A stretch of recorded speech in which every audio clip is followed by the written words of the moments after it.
कैसे हैं आप सब? Welcome back to my channel.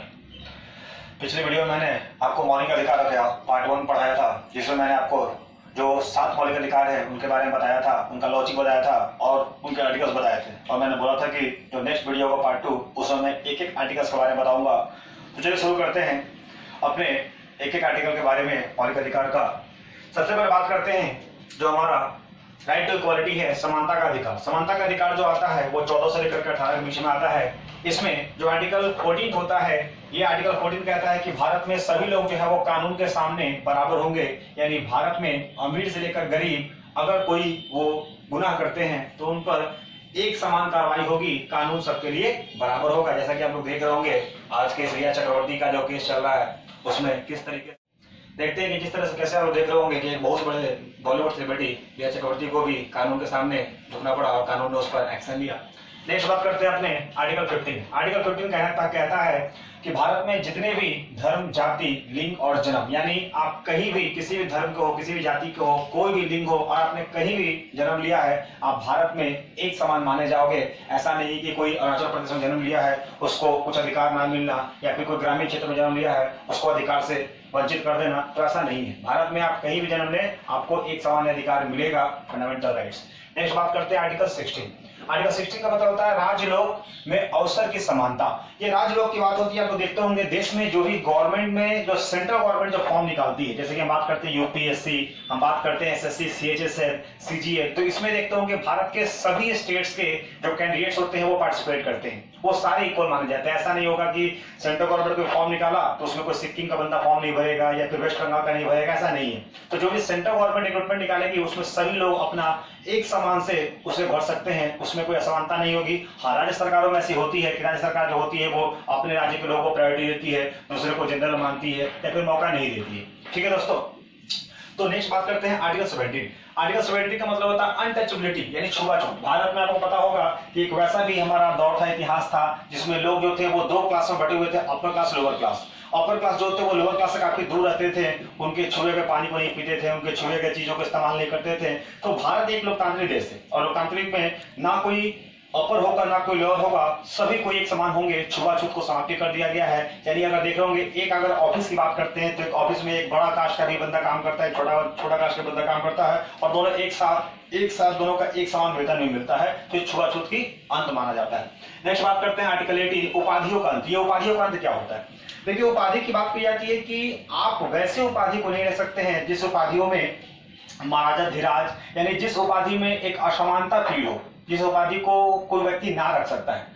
उपाधि केवल आप वही रख सकते हैं जो आपको सरकार के द्वारा दी जाए, जैसे डॉक्टरेट की डिग्री हो गया, इंजीनियर की डिग्री हो गया, पीएचडी हो गया, आपका पद्मश्री हो गया, पद्म विभूषण हो गया। जो केंद्र सरकार आपको उपाधि दे उससे आप रख सकते हैं, अन्यथा आप अपने मन से जैसे महाराजा धीराज की उपाधि खुद से नहीं ले सकते हैं, अपने वैसा नाम ले सकते हैं। तो इसको अंत किया गया। क्यों? क्योंकि अगर ये उपाधि बना रहेगा तो कहीं ना कहीं समानता हमारी नहीं मिल पाएगी। तो समानता को बनाए रखने के लिए किसका अंत किया गया? उपाधियों का। नेक्स्ट बात करते हैं अपने स्वतंत्रता के अधिकार को। स्वतंत्रता के अधिकार की बात करते हैं तो इसमें आर्टिकल 19 जो होता है ये हमें बोलने का अधिकार देता है। यानी आप भारत में कहीं भी किसी भी जगह पर आप बोल सकते हैं, आप अपनी बातों को रख सकते हैं, आपको बोलने से कोई नहीं रोक सकता। यानी आपको बोलने का अधिकार है, आप बोल सकते हैं। लेकिन इसका मतलब ये नहीं कि आप कुछ भी बोल सकते हैं। बोलने का मतलब होता है कि आप किसी भी व्यक्तिगत व्यक्ति के, यानी किसी भी व्यक्ति की गरिमा को बिना नुकसान पहुंचाए बोलिए या फिर अपने बारे में बोलिए, ना कि दूसरे के बारे में चुगली कीजिए, ना कि दूसरे के बारे में आप लंड बातें कीजिए या दूसरे की मन को ठेस पहुंचाइए। अक्सर देखते हैं समाज में कि लोग जो होते हैं वो दूसरे की बुराइयां करते हैं, लोग दूसरों के बारे में गलत बातें करते हैं। तो ये अधिकार नहीं है। अधिकार का मतलब है आप उस बात को सही तरीके से बोलिए, ना कि बगल वाला क्या कर रहा है उसके बारे में चुगली करें। ठीक है, आगे बढ़ते हैं। आर्टिकल 20। आर्टिकल 20 के बारे में बात करता है कि इसमें अपराध के दोष सिद्धि के संबंध में संरक्षण। यानी अगर बाय द वे कोई व्यक्ति से कोई अपराध हो ही गया, तो अपराध हो गया तो क्या उसे जान से मारेंगे? नहीं, उस व्यक्ति को संरक्षण दिया जाएगा, यानी उसे एक वकील दिया जाएगा जिसके माध्यम से वो अपना बचाव कर सके।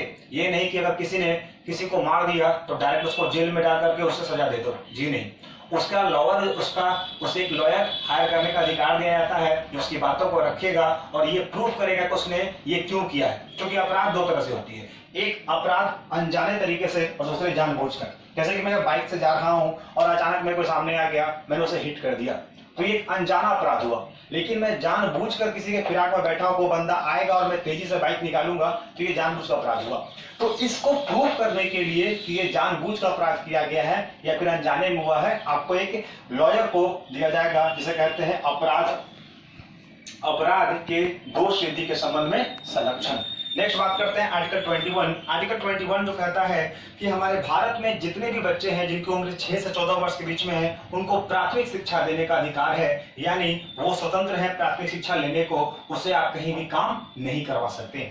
आर्टिकल 22 की बात करते हैं तो कुछ दशाओं में गिरफ्तारी में संरक्षण, यानी अगर आपसे कुछ ऐसी घटना हो गई है या फिर ऐसे आपसे कोई व्यक्ति में आपसे कोई गलती हो गई है, तो उस अवस्था में आपको गिरफ्तार ना करके पहले आपको नोटिस दिया जाएगा, आप नोटिस का जवाब दीजिएगा, उसके बाद आप पर एक्शन लिया जाएगा। जैसे आपने देखा होगा रिया चक्रवर्ती के बारे में, रिया चक्रवर्ती को सबसे पहले नोटिस दिया गया था, नोटिस दे करके उसे फिर से बुलाया गया था वापस, तो कहीं ना कहीं आप उसे गिरफ्तार करने से पहले कह सकते हैं कि उसको संरक्षण दे सकते हैं, उसको आप बचा सकते हैं। नेक्स्ट बात करते हैं शोषण के विरुद्ध अधिकार।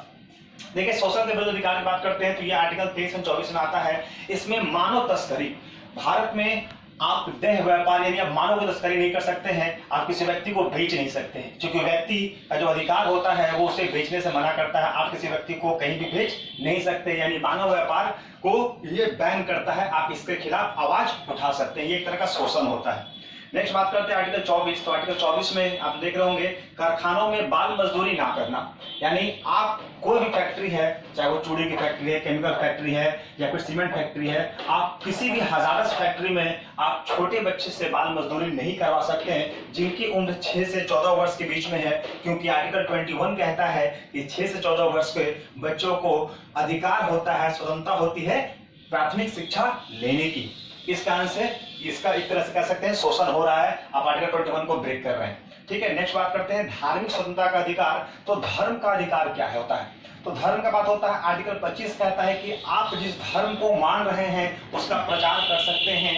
आर्टिकल 26 कहता है कि अगर आप उस धर्म का प्रचार कर रहे हैं तो उसके धार्मिक कार्य का प्रबंध कर सकते हैं। जैसे अगर वो हिंदू की बात करते हैं तो हिंदू दुर्गा पूजा मनाता है, दीपावली मनाता है, तो एक धार्मिक कार्य होता है जिसका हम लोग प्रबंध करते हैं। नेक्स्ट बात करते हैं आर्टिकल 27 धार्मिक संस्थानों में टैक्स देने की स्वतंत्रता। जैसे कि मान लो मैं हिंदू हूं, मैं चाहता हूं कि हमारा जो राम मंदिर बन रहा है तो मैं राम मंदिर में कुछ दान दूं, तो अगर मैं दान देना चाहता हूं तो कोई मुझे रोक नहीं सकता, परंतु मैं किसी को फोर्स भी नहीं कर सकता कि तुम राम मंदिर बन रहा है अयोध्या में तुम दान दो।